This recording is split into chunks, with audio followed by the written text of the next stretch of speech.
So, completing the square in order to solve a quadratic equation.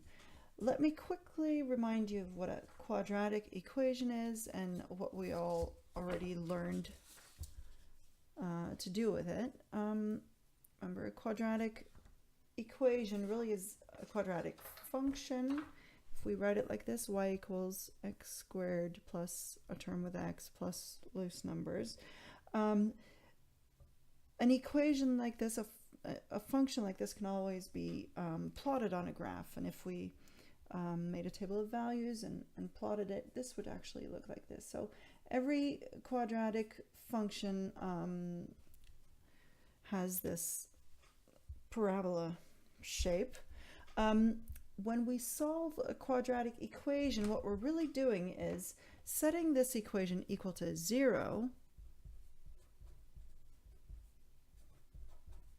and solving for x. So what we're really doing is looking at the graph and trying to find these 2 points where y equals 0. This is the y-axis. So where our line, our parabola, crosses the x-axis, that's these 2 points. That's where y equals 0.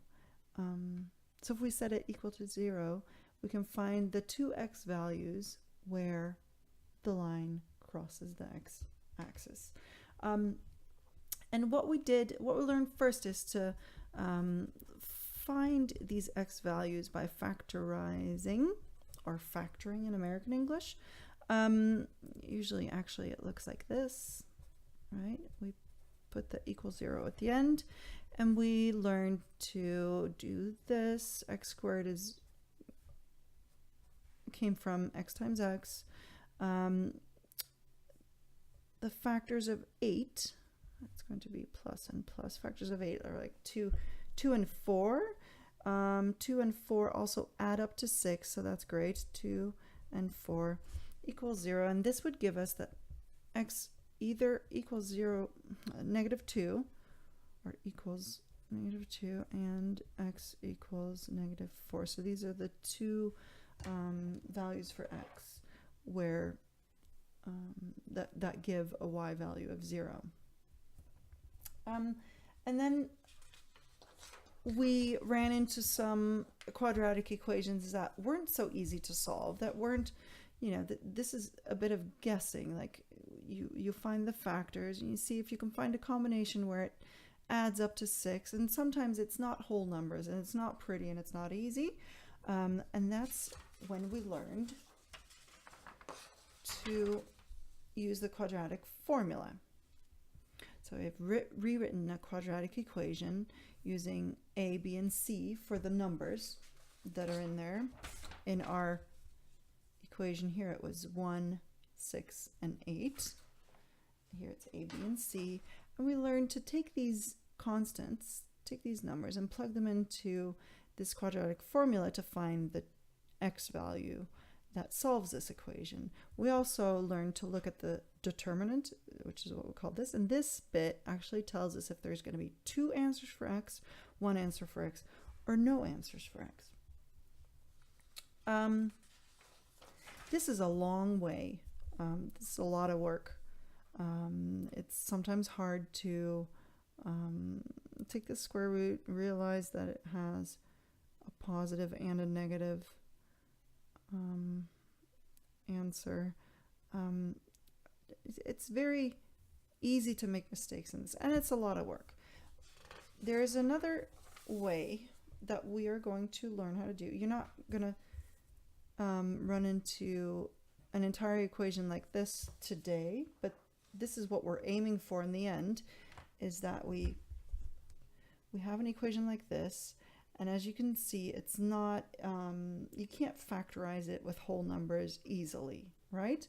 And say I don't feel like doing the quadratic formula. I could, and I would get the right answer, but say I want to do it differently. I could do it by completing the square, and I'm going to show you what we're learning is to change this into, and I'm not going to tell you how I'm doing it yet, but to change that into this. So I've rewritten this left part as the square of a term that is x plus or minus a number, and then plus or minus another number equals 0.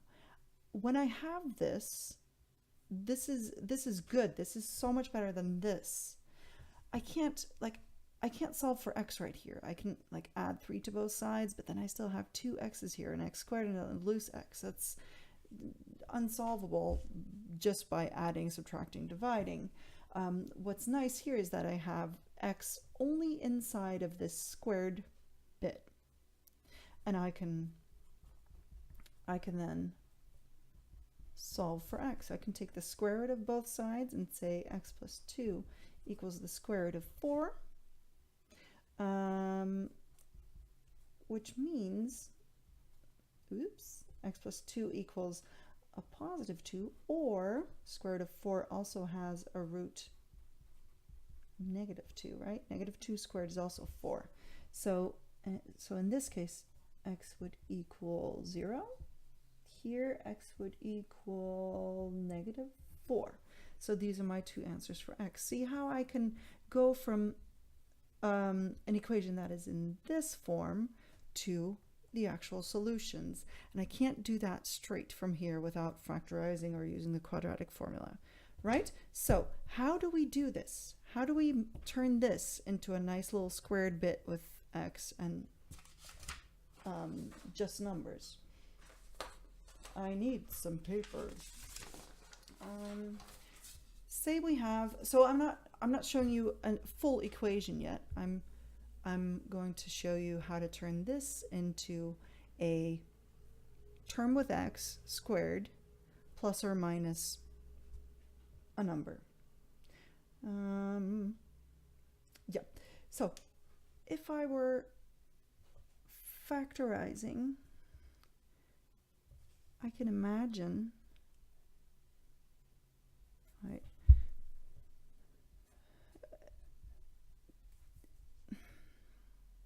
how could I have gotten this term? If we look back at when we factorized, that would be this term, right? The plus 6. I got that by adding this 2 times x plus this 4 times x. That's 6x together. If I wanted to have x plus something times x plus that same something, because I'm squaring it, I can imagine that that would be nice if that was 6.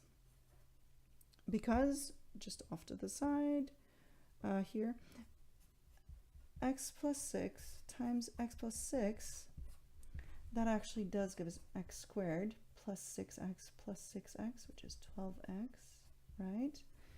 Which is what we want. The thing that we don't want is the fact that these last 2 terms, because we haven't done that yet, we haven't multiplied the last 2 terms in these factors, would give us plus 36. See how we have this now, which we didn't want to have it there. So because x plus 6 squared equals this, to make it equal to this, I have to just simply subtract that 36. Right? Okay, that may have been a bit messy. Let's do another one. X squared minus 8x. So I want x plus or minus something squared. And then I can subtract or add whatever number I have to in order to make it equal to this side. How did we get negative 8x? Well, this must have been a negative 4, which is half of negative 8, right? Because look, x minus 4 squared, that actually does give us x squared minus 4x minus 4x, which is minus 8x.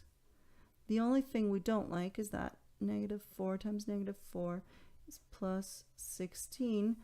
Now we have plus 16 there. So in order to balance that out, we have to subtract that 16. And now it is completely equal to this side. So if we want to summarize that in a rule, we say, okay, we need a letter because we want to make it a rule that applies in every situation. X squared plus bx. How do we turn this into a square that involves x plus or minus a constant? We take half of this b, right? Add it to x and square that. And then we subtract the number that we have extra that we don't want in there, which is the same half of b squared, right? When we have a negative b value, like we did here, we subtracted half of b, right? So we subtracted 4, which is what this says. We subtract half of b and we square it, and then we have to subtract the extra term that we get there, which was half of b squared. The thing here to pay attention to is that we're subtracting half b squared here. We're also subtracting half of b squared there. That's because even though this b is a negative number, when you square a negative number, you get a positive number. So here we have to subtract the positive number. When you square a positive number, you get a positive number. So we subtract the positive number. So we're doing the same thing, whether b is positive or negative here. Yeah, really, that should make some sense. And I think it's time to practice some of these, from some of this squaring, completing squares. Sorry.